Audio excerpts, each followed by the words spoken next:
धर्म का एक लोकप्रिय धार्मिक पर्व है। माना जाता है कुंभ के दौरान खासकर पवित्र नदियों में स्नान करने से आत्मा की शुद्धि होती है। यह स्नान एक प्रकार का भक्ति और समर्पण भी है, जहाँ व्यक्ति अपने जीवन के सभी कष्टों को भगवान के चरणों में समर्पित कर देना चाहता है और उनका आशीर्वाद प्राप्त कर अपने जीवन को सुगम बनाने का प्रयास करता है। कुंभ मेले का यह स्नान न केवल एक धार्मिक अनुष्ठान है, बल्कि यह भारतीय संस्कृति, परंपरा और आस्था का एक सुंदर पर्याय है। 2025 में विश्व का सबसे बड़ा धार्मिक सम्मेलन महाकुंभ आयोजित है प्रयागराज की पवित्र भूमि पर।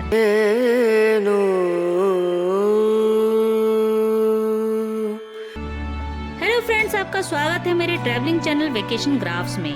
2025 में प्रयागराज के महाकुंभ में अगर आप आना चाहते हैं तो आपको इस वीडियो में महाकुंभ के बारे में संपूर्ण जानकारी मिलेगी, जैसे प्रयागराज महाकुंभ में आप कैसे आ सकते हैं, आप कहां पर रुक सकते हैं और टेंट की बुकिंग कैसे कर सकते हैं। हर बजट के हिसाब से महाकुंभ में रहने और खाने पीने की क्या क्या सुविधाएं रहेंगी, प्रयागराज में लोकल ट्रांसपोर्ट की क्या क्या व्यवस्था होगी, यहाँ आने पे आपका लगभग कितना खर्च होगा, ये सब कुछ आप जानेंगे। साथ ही प्रयागराज में महाकुंभ के अलावा आप एक दिन में कहां पर घूम सकते हैं, इसकी इंफॉर्मेशन भी मिलेगी। 13 जनवरी से शुरू हुआ ये महाकुंभ 26 फरवरी तक चलेगा। इस महाकुंभ में वैसे तो आप हर दिन स्नान के लिए आ सकते हैं, पर कुछ तिथियों को महत्वपूर्ण माना जाता है। तो वो शाही तिथियां कौन सी हैं और उस दिन प्रयागराज में क्या विशेष व्यवस्था रहेगी, आज के वीडियो में आपको मैं बताने जा रही हूँ। तो वीडियो को अंत तक जरूर देखिए। इसके साथ ही वीडियो को लाइक और चैनल को सब्सक्राइब करने के साथ साथ नोटिफिकेशन बेल भी दबा दीजिए, क्योंकि ऐसे ही इंफॉर्मेटिव वीडियो और महाकुंभ 2025 से रिलेटेड वीडियो आपको इस चैनल पे देखने को मिलते रहेंगे। प्रयागराज में लगने वाले महाकुंभ का महत्व इसलिए भी सबसे ज्यादा है क्योंकि यहाँ है त्रिवेणी संगम, जहाँ 3 नदियों गंगा, जमुना और अदृश्य सरस्वती का मिलन होता है। इसी पवित्र त्रिवेणी संगम पर स्थित होने के कारण इस स्थान को प्रयागराज कहा जाता है। पौराणिक ग्रंथों में प्रयागराज को तीर्थराज माना गया है, यानी तीर्थों का राजा, और इसलिए प्रयागराज सबसे प्राचीन शहरों में से एक है। विष्णु पुराण के अनुसार जब बृहस्पति मेष राशि में और सूर्य मकर राशि में होता है, तब कुंभ मेला प्रयागराज में होता है और ये स्थिति बनती है हर 12 साल में। प्रयागराज में प्रतिवर्ष माघ मेला, हर 6 वर्ष में अर्ध कुंभ मेला और हर 12 साल में पूर्ण कुंभ का आयोजन होता है। और यही पूर्ण कुंभ जब 144 साल में यानी 12 पूर्ण कुंभ पूरा करता है तो कहलाता है महाकुंभ।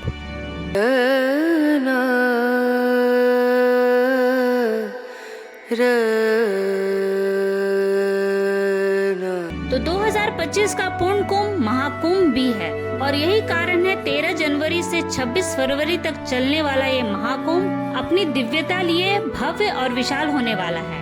और अनुमान है कि लगभग 40 करोड़ से ज्यादा श्रद्धालु प्रयागराज में आ सकते हैं। यह महाकुंभ 45 दिन तक चलने वाला है और अनुमान है कि हर दिन 3 से 4 करोड़ श्रद्धालु प्रयागराज में मौजूद रहने वाले हैं। इस मेले में भारत के अलग अलग कोने से तो लोग आ ही रहे हैं, साथ ही विदेशों से आ रहे लोगों के लिए भी यह एक विशेष अवसर है। इसलिए प्रशासन के तरफ से बहुत से प्रबंध किए गए हैं ताकि सुरक्षा यहाँ बनी रहे।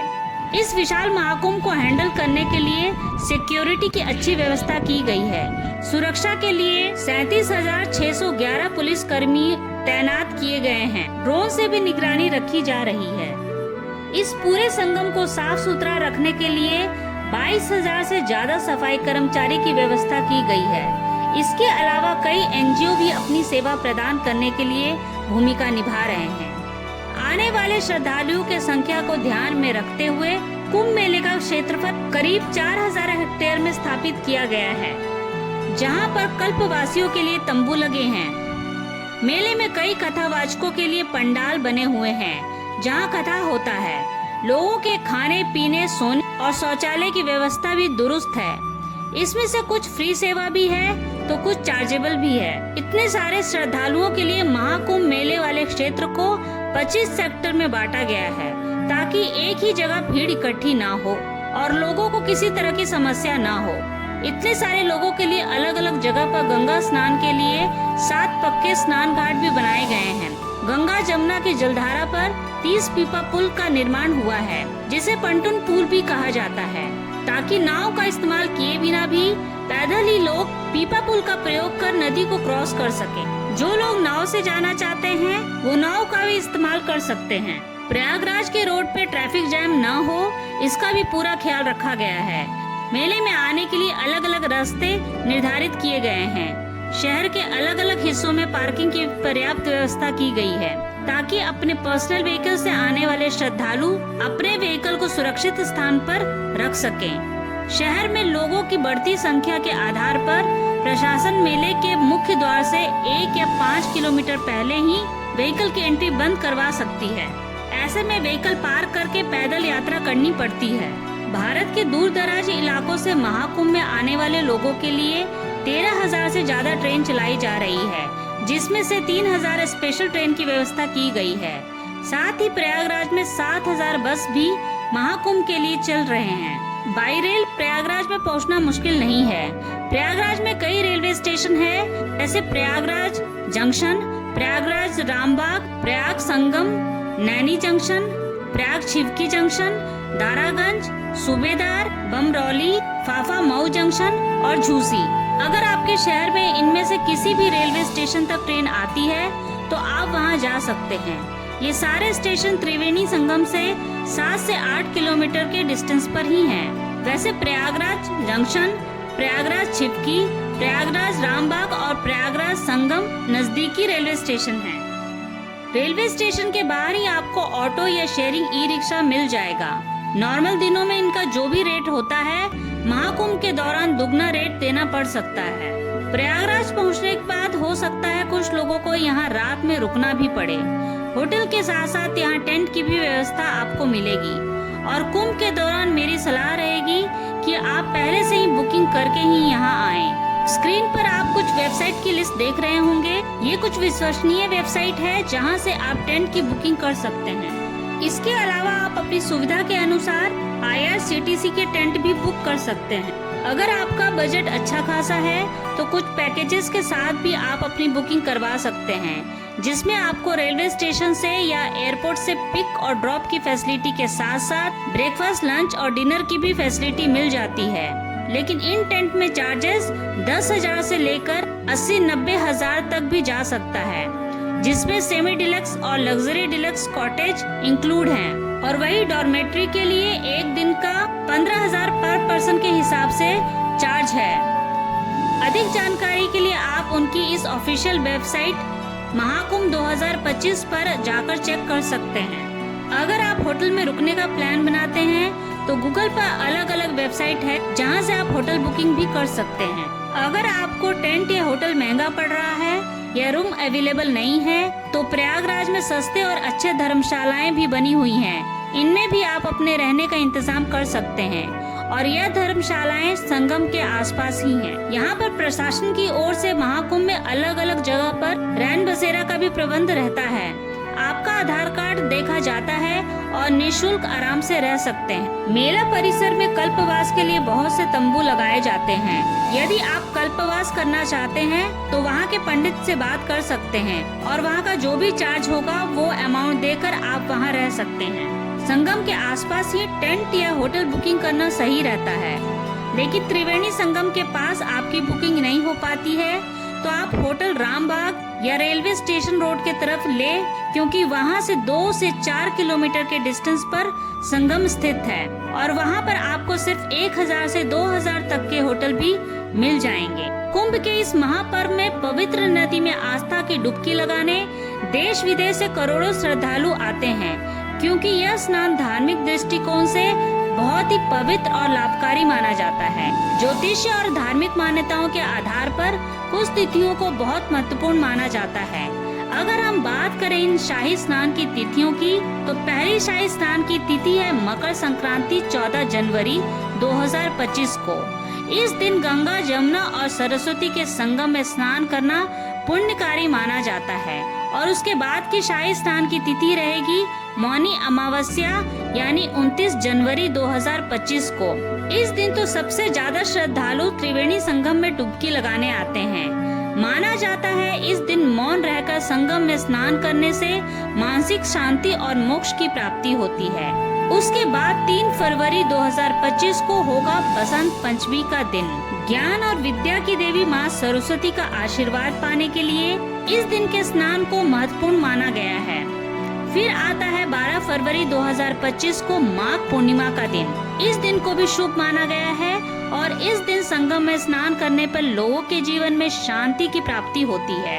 अंतिम शाही स्नान की तिथि है 26 फरवरी 2025 को, महाशिवरात्रि के दिन। शिव भक्तों के लिए ये दिन बहुत ही महत्वपूर्ण है। भगवान शिव के सम्मान में त्रिवेणी संगम में स्नान के साथ महाकुंभ का समापन भी उस दिन हो जाएगा।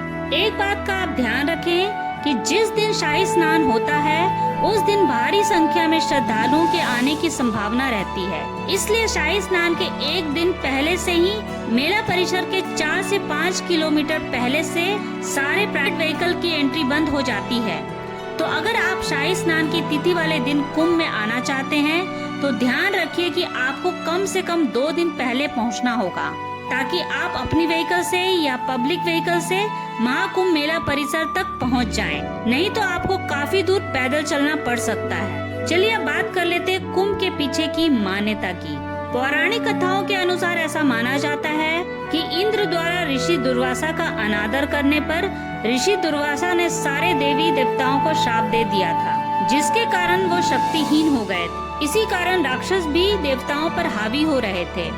देवता अपनी शक्ति वापस पाने के लिए अमृत की खोज समुद्र मंथन करने का निर्णय लिए, लेकिन ये काम मुश्किल था तो उन्हें राक्षसों की भी सहायता लेनी पड़ी। लेकिन जैसे ही अमृत कलश निकला, देवता और राक्षस दोनों ही उसे अपने कब्जे में लेने में लग गए। देवता अमृत कलश को लेकर 12 दिन तक भागते रहे और इसी दौरान धरती के 4 जगहों पर अमृत की बूंदें गिरी। माना जाता है यह बूंदें हरिद्वार के गंगा नदी, प्रयागराज के त्रिवेणी संगम, उज्जैन के शिप्रा नदी और नासिक के गोदावरी नदी में गिरी थी। पौराणिक कथा में माना गया है कि देवताओं के 12 दिनों का अर्थ है मनुष्य के 12 साल। इसलिए 3-3 साल के अंतराल पर इन चारों जगह पर बारी बारी से कुंभ का आयोजन होता है और 12 साल में हर एक जगह पर कुंभ रिपीट होता है।